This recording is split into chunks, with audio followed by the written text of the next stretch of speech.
Aaron's video is frozen. I don't know if we lost him. Pardon me for splitting hairs. You said we should not. You keep making the distinction about public and private affairs.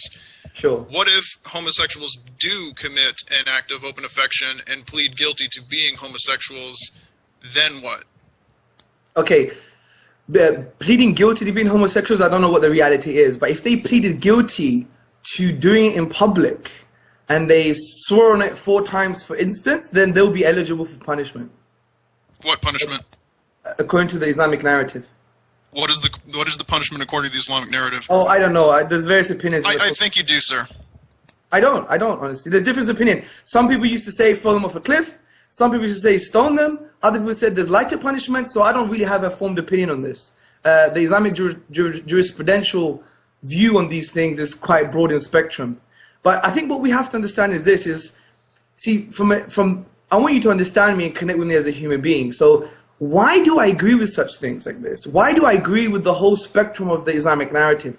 The reason I do that is because it's based upon a certain concept that we could actually try and find good reasons to believe in. For example, we would view morality in an objective sense, and we would argue humbly that any claims from an atheistic perspective, if it's not grounded in God, then morals become relative or subjective at best. So the value judgments on these things are at best just probabilistic or relative and subjective. What's wrong with that? Well, I'm not saying there's anything wrong with it. I'm not passing a moral judgment on that. But philosophically, it's problematic to even pass a judgment in an objective sense, when in reality, the philosophy, if you take morals to be relative and subjective, it doesn't announce morals to be objective in the first place. Do you see? I'm not sure I do see, and I don't know what's happened with the call and how many people are still able to hear us. But Warren has been disconnected. Okay.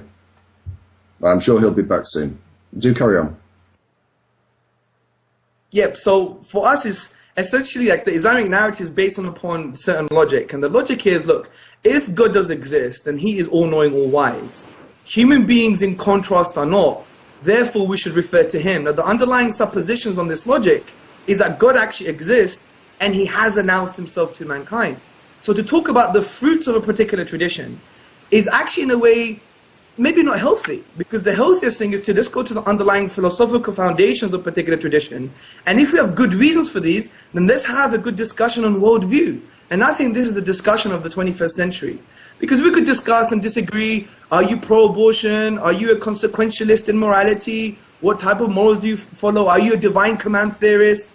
Are you not? Do you see morals to be relative, subjective, or objective? So there's a whole different discussion on these issues anyway. So to cut to the chase in a way, let's discuss where these morals come from. And did they come from the divine? Does the divine exist in the first place? And is the Quran from the divine from that perspective? So if this discussion happens, then we'll be able to have a more fruitful discussion. Okay, Aaron has come back, and he's been very quiet so far. I don't think he's said very much for a best part of an hour, which is not like him. Aaron. Well, yeah, your perspective and mine couldn't be any more different. I mean, first of all, I have no interest in philosophy. I've said that in many of my previous videos. I like to be able to determine what is and is not correct. I don't believe in the value of existential conversation whatsoever. It's all a matter of actual data. The way we would connect is where you can show what is verifiably accurate and what we can determine is not verifiably accurate. It has to be, as you said, reality. Now, I don't understand where you assume that there is a God. I certainly don't understand where you assume that it's not an anthropomorphic God, because your God is based on the God of the Bible, ultimately, and the Bible's God was anthropomorphic. And what we see in the history beyond the Bible's origin is even more so. I mean, we see the polytheistic origins of Semitic mythos. But, see, I was raised in an area of the United States that was heavily Mormon. I don't know if you're familiar with Mormons. Sure. One of the things that they did to argue in defense of their religion, I mean, they have many archaeological sites and artifacts that they claim in South America, for example, which were supposed to be supportive of their beliefs. I've tried to argue that if you build a house on shifting sand, on weak foundation, that the house, of course, is going to fall. And they want me to read the Book of Mormon. I can't say that would compel me, because the Book of Mormon is based on the Bible. If the Bible turns out not to be true, then the Book of Mormon collapses with it, and in this case, so would the Quran. The things that appealed to me were not the kinds of estimates that they would make about, they had these stories, this folklore, talking about how the American Indians were actually migrated here from Israel on submarines with with different instruments that they had on board. All of this provided by God, and the only thing they've got is their folklore. Now, to give you an idea of what I, as someone who promotes and endangers science, is looking for as far as evidence, there was if you can see it, I'm going to refer to a series of documentaries, a 5-part series called The Incredible Human Journey. In the final episode, The Americas, this was hosted by anthropologist Alice Roberts.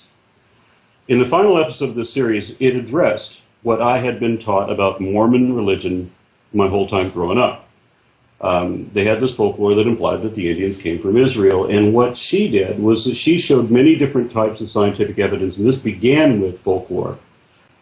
Specifically, it was a mythology referring to the Tsuut'ina tribal legends about how they crossed the ice to enter wherever their homeland is now. They moved on to a different type of evidence. They found cultural artifacts comparing American teepees to teepees that they found in Siberia. Obviously, if you have the same kind of structure that occurs in Siberia, and then there's a correlation there, and then they bring up another type of evidence, which is morphology, examining the structure of the face of both the American Indians and this other Siberian tribe that builds the teepees. So again, you see another link.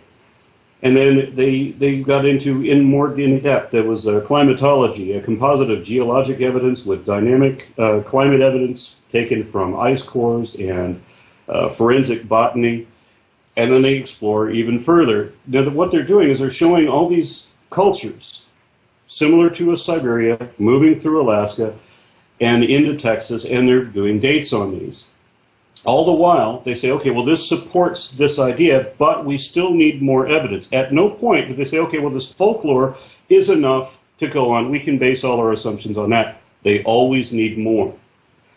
So, let's see, in the archaeology, they found artifacts throughout the Americas, which were dated by stratigraphy and by carbon dating, depending on what the items were, to be, in some cases, 1,000 years older than the Clovis culture, which is already something in the order of 11,000 years old, 13,000 years old in some places. These are the people living in the United States. So, Aaron, can I just interject if possible? What? How does this relate to Islam? Hold on a moment. Sure. In Chile, they had remnants of some wooden houses that were carbon dated to 14,000 years old. And finally, they had a rare type of DNA that's only present in 2% of the American natives. And they were able to show how this DNA was present in artifacts like a jawbone found in a prehistoric cave in Alaska from somebody several thousand years back. I think it was 17,000 years old was the age of this skull. And they found the same DNA showing up in the western coast of Southern California and in Mexico, coastal Mexico, and all along the west coast of South America down around the Cape. They showed the same element of DNA, and what it does is it draws a line to these artifacts dated to 14,000 years old, 13,000 years old, and so on, showing a very clear, distinct migration from Asia into the Americas. And this is what I have to take against the claims of the Mormons, where they say that 2,000 years ago, these people came over from Israel, and that's what they believe. They came over from Israel, and I can show, no, 17,000 years ago, they came over from Asia, and the people that are living there now have been there for 14,000 years.